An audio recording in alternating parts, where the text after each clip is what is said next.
भाजपा सरकार और प्रशासनिक व्यवस्थाओं पर मनोज कुमार मिश्रा का तीखा हमला। गोंडा केसरगंज लोकसभा के पूर्व प्रत्याशी व वरिष्ठ अधिवक्ता मनोज कुमार मिश्रा ने भाजपा सरकार और प्रशासनिक व्यवस्थाओं पर तीखा हमला बोला है। मीडिया से बातचीत करते हुए उन्होंने कहा कि प्रदेश में गरीब और पीड़ित लोगों को न्याय पाने के लिए काफी परेशानियों का सामना करना पड़ रहा है। मनोज मिश्रा ने आरोप लगाते हुए कहा कि पुलिस प्रशासन आम जनता की समस्याओं को गंभीरता से नहीं ले रहा है। उन्होंने कहा कि अगर कोई भी व्यक्ति अपनी समस्याओं को लेकर थाने या राजस्व विभाग के पास जाता है तो उसे कई बार चक्कर लगाने पड़ते हैं। इसके बावजूद भी उसका काम समय पर नहीं हो पाता। उन्होंने राजस्व विभाग पर भी सवाल उठाते हुए कहा कि सरकार में कानून गो और लेखपाल अपने कार्यों को सही तरीके से नहीं कर रहे हैं, जिसकी वजह से आम जनता को काफी परेशानियों का सामना करना पड़ रहा है। हालांकि मनोज मिश्रा ने गोंडा की जिलाधिकारी प्रियंका निरंजन और पुलिस अध्यक्ष विनीत जायसवाल की सराहना भी की। उन्होंने कहा कि दोनों अधिकारी अपने कर्तव्यों का पूरी ईमानदारी से पालन कर रहे हैं, लेकिन उनके अधीन काम करने वाले कई जूनियर अधिकारी अपनी जिम्मेदारियों को ढंग से नहीं निभा पा रहे हैं, जिससे जनता को दिक्कतें झेलनी पड़ रही हैं। मनोज मिश्रा ने सरकार से अपील करते हुए कहा कि प्रशासनिक व्यवस्था को और मजबूत किया जाए ताकि गरीब और जरूरतमंद लोगों को समय पर न्याय मिल सके। नमस्कार, आदाब। आप देख रहे हैं एमडी इंडिया लाइव। मैं हूं जुनैद अहमद। इस समय हमारे साथ बहुत होनहार अधिवक्ता और पूर्व प्रत्याशी कैसरगंज लोकसभा के मौजूद हैं। इनसे हमारा सवाल सीधा है। कल एक मामला हुआ है गोंडा डीएम आवास के सामने, एक घटना हो गई है जिसमें सुरजीत सिंह घायल हो गए। उसके विषय में क्या कहना चाहेंगे आप? देखिए, घटना गोली चलने वाली डीएम आवास के सामने बहुत ही दुर्भाग्यपूर्ण रही। इस घटना के बारे में जो पीड़ित पक्ष है, हम प्रशासन से निवेदन करेंगे कि पीड़ित पक्ष की मदद करे। दुर्भाग्यपूर्ण घटना है और प्रशासन तुरंत एक्टिव हुआ। भाई, गोंडा के डीएम और एसपी दोनों सही है, बाकी अधिकारी टोटल पूरी तरीके से फेल हो रहे हैं। बाकी अधिकारियों में क्या कौन फेल है, कौन नाम कुछ बताएं? नहीं, कप्तान साहब एक्टिव है, कप्तान गोंडा के एक्टिव है, बाकी पुलिस डिपार्टमेंट पूरी तरीके से फेल है। इतने भी पुलिस में कप्तान से नीचे के अधिकारी है और जो थाने पे बैठे हुए दरोगा, कोतवाल, इंस्पेक्टर, बीट सिपाही, कोई कप्तान के आदेश का भी पालन नहीं कर पा रहे हैं। और डीएम साहब राजपथ पदक विजेता है, लेकिन इतना बड़ा जिला है, यहाँ एसडीएम, सिटी मजिस्ट्रेट और जितने तहसीलों बैठे हुए एसडीएम है वो सारे बेलगाम है। लेखपाल से लेकर कानूनगो तक, तहसीलदार से लेकर चपरासी तक, चपरासी से लेकर टाइप बाबू तक, सब पूरी तरीके से शासन सरकार की जनता को सुलभ न्याय की जो व्यवस्था है उस पर पूरी तरीके से डाका डाल रहे हैं। अच्छा, आपसे एक सवाल और है कि प्रशासन को, जैसे आपने कहा एसपी साहब का रोल कोई नहीं मान रहा, उनका कहना कोई नहीं मान रहा, तो वो कौन सा एक नियम अपनाए ताकि उनके आधार पर लोग चलते रहें, उनकी प्रशासनिक व्यवस्था अच्छी हो जाए? नहीं, कप्तान और डीएम आपके गोंडा के दोनों अच्छे हैं, तेज एक्टिव है, एक्टिव काम कर रहे हैं। लेकिन उन्होंने कहा ना कि जो नीचे बैठे अधीनस्थ कर्मचारी है, जो उनके हाथ गोड़ है, वो हाथ गोड़ सही काम नहीं कर रहे हैं। अगर मनुष्य का हाथ गोड़ काम करना बंद कर देगा तो पूरी तरीके से विकलांग हो जाएगा। इस तरीके से सभी मंडल की व्यवस्था पूरी तरीके से विकलांग और गैस की किल्लत, बेरोजगारी किल्लत, जाम जनमानस की समस्या है, किसान आत्महत्या करने मजबूर है। किसानों की समस्याओं पर गवर्नमेंट का कोई ध्यान नहीं है। चौधरी चरण सिंह कहा करते थे कि अगर किसान खुशहाल होगा तो देश खुशहाल होगा, और जब देश तभी खुशहाल होगा जब आम गरीब, आम जनमानस, शोषित, पीड़ित, वंचित खुशहाल होगा। और आज इस स्थिति है कि जो बड़े लोग हैं वो गराज होते चले जा रहे हैं, जो गरीब है वो आत्महत्या करने पर बाध्य होते चले जा रहे हैं। आजाद समाज पार्टी के राष्ट्रीय अध्यक्ष जो हैं चंद्रशेखर रावण जी कल बाराबंकी आ रहे हैं, उनके बारे में क्या कहेंगे आप? देखिए, चंद्रशेखर रावण बिल्कुल इस तरीके प्रेजेंट टाइम में हमें लग रहा है कि वो मानसिक संतुलन अपना खो चुके हैं। एक बार वो सांसद हो गए और वो पूरी तरीके से जातिगत राजनीति करते हुए सवर्णों को गाली देकर वो समझ रहे हैं कि हम नेता हो जाएंगे, तो नेता नहीं बन पाएंगे। एक बार दुर्भाग्य से वो सांसद हो गए, भविष्य में न तो कोई चुनाव जीत पाएंगे। अगर उनके बोल चाल और भाषाएं इसी प्रकार रही, जैसे रामायण में लिखा हुआ है ना कि आप जबान से आपकी बाणी आपको अच्छा बना देती है और आपकी बाणी आपको बुरा बना देती है। अगर यही तरीका रहा चंद्रशेखर रावण के बोलने का, उठने का, बैठने का और सवर्णों के अपमान करने का, तो चंद्रशेखर रावण की राजनीति पूरी तरह फ्लॉप हो जाएगी।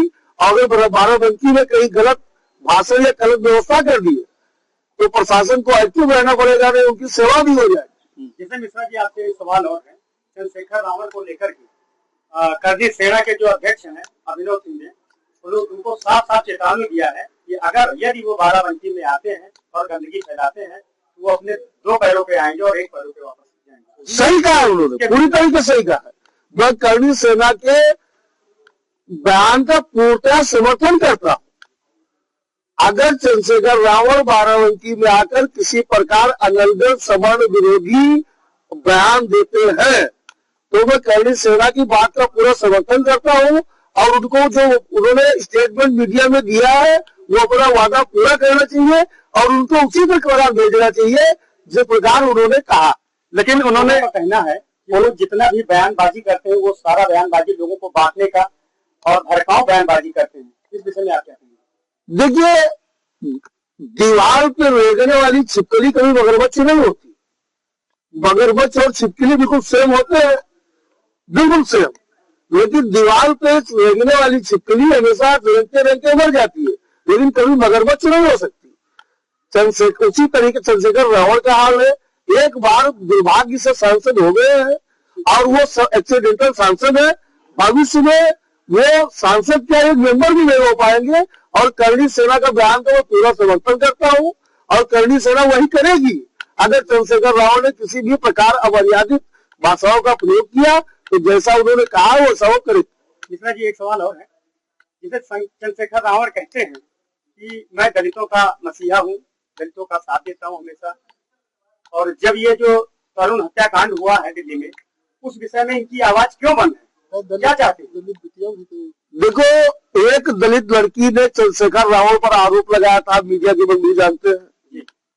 उस मामले को अगर ये दलित के इतने बड़े हितैषी हैं तो उस दलित लड़की ने इनके ऊपर ये शोषण का आरोप लगाया चंद्रशेखर रावण पर लगा, आप लोगों ने देखा, लेकिन इन्होंने पैसा देकर उस लड़की को मैनेज कर लिया। ये दलित तो नहीं है, ये समाज को बांटकर अपने न्याय के लिए वो दरवाजा खटखटा रही है और कोई सरकार में सुनवाई नहीं हो रही, क्योंकि ये चंद्रशेखर रावण को मिलाकर भाजपा भी अपनी रोटी सेक रही है और भाजपा का समर्थन होने के नाते ये आओ बक रहे हैं। लेकिन जिस दिन सवर्णों के खिलाफ बोलेंगे, अरे ब्राह्मण जानते हैं, ब्राह्मण ने भगवान को लात मार दिया था। अगर सवर्ण समाज का विरोध करके आप कोई भी पार्टी चाहेंगे सरकार बना लेंगे, या हम नेता बन जाएंगे या हम विधायक बन जाएंगे, ये तिलक तराजू और तलवार ये सरकार चलाते हैं। लेकिन दुर्भाग्य है कि पहली बार बीजेपी हिंदू धर्म के नाम पर सरकार बना रही है। अब वो हिंदू में हिंदू फोड़ रही है, चंद्रशेखर रावण भी हिंदू में हिंदू कर रहे हैं। इसलिए इनका अंत समय आ गया है। जाको प्रभु दारुण दुख दीना, ताके मत पहले लीना। चंद्रशेखर की बुद्धि पूरी तरीके से भ्रष्ट हो गई है, इनके विनाश का पूरा समय आ गया। एक सवाल आपसे, आप तीनों से है जी। गोंडा जनपद के 2 विधायक का नाम लूंगा, एक तो है अजय सिंह और दूसरे हैं तरबगंज विधानसभा के प्रेमनारायण पांडे जी। आपको सबसे लोकप्रिय विधायक कौन लगते हैं? देखिए, विधायक अपनी जगह पर, देखिए विधायक भी सरकार में पूरी तरीके छूट नहीं पाए हुए हैं। कोई विधायक कुछ बोल नहीं रहा है, न कोई विधायक जनता की सुनवाई कर पा रहा है, न कोई विधायक जनता काम कर रहा है। सब अपनी राजनीतिक रोटी सेक रहे हैं और सभी विधायक इसी जुगाड़ में है कि किसी तरीके से 2027 आ रहा, लगे रहे पब्लिक के बीच में और फिर से विधायक हो जाओ। तो आ गई गई विकास विकास की बात, तो कोई विधायक विकास विकास नहीं कर रहा है, सब अपना विकास हो रहा है। अच्छा, तो आपका कहना है कि जो ये सरकार जो है वो विधायकों की सुनवाई नहीं कर रही है, विधायक को छूट नहीं दे रही है। अरे आप मीडिया के बंधु में बड़े बड़े चैनल दिखा रहे हैं, बड़े बड़े विधायक धरने बैठ जा रहे हैं। अरे जो सरकार चला रहे हैं वो सरकार के खिलाफ धरने बैठ रहे हैं कि सरकार में हमारी सुनवाई नहीं हो रही। आप तो मीडिया से है, क्या आप बताओ कि मीडिया के साथ जितने भी गठबंधन के लोग हैं जो सरकार में शामिल हैं, वो खुद पार्टी का विरोध कर रहे हैं, नहीं कर रहे हैं। अब अगर पार्टी में शामिल होकर सरकार चलाने के बाद उनका विरोध कर रहे हैं, इसका मतलब आप जान लीजिए कि भाजपा में पूरी तरीके से अंतर कलामती हुई है, पार्टी टूटने कंडीशन में खड़ी हुई है। और इसी दबाव में, क्योंकि एक विधायक ने, देखो एक विधायक ने योगी जी के बहुत खास मंत्री को किडनैप कर लिया, क्या हुआ? दोनों भाजपा ही है, मामला मैनेज हो गया, न्यूज चला। अब बड़े चैनल जो है वो तो उनसे चैनल में पूछ लीजिए, किसी भी भाजपा के नेता से, बड़े तो छोटे छोटे विधायकों की बात नहीं करिए, बड़े नेता से पूछिए कि भैया बेरोजगार ज्यादा हो गए हैं तो ये भारत माता की जय कहिए। तो भारत माता की जय, और कोई सवाल नहीं। बेरोजगारी बढ़ गई है, किसान का गन्ना नहीं बिक रहा है, भारत माता की जय। इसके अलावा भाजपा के पास कोई मुद्दा नहीं है। भारत माता की जय और राम मंदिर, इसके अलावा भाजपा की सरकार पूरी तरीके से। बहुत बहुत धन्यवाद आपका।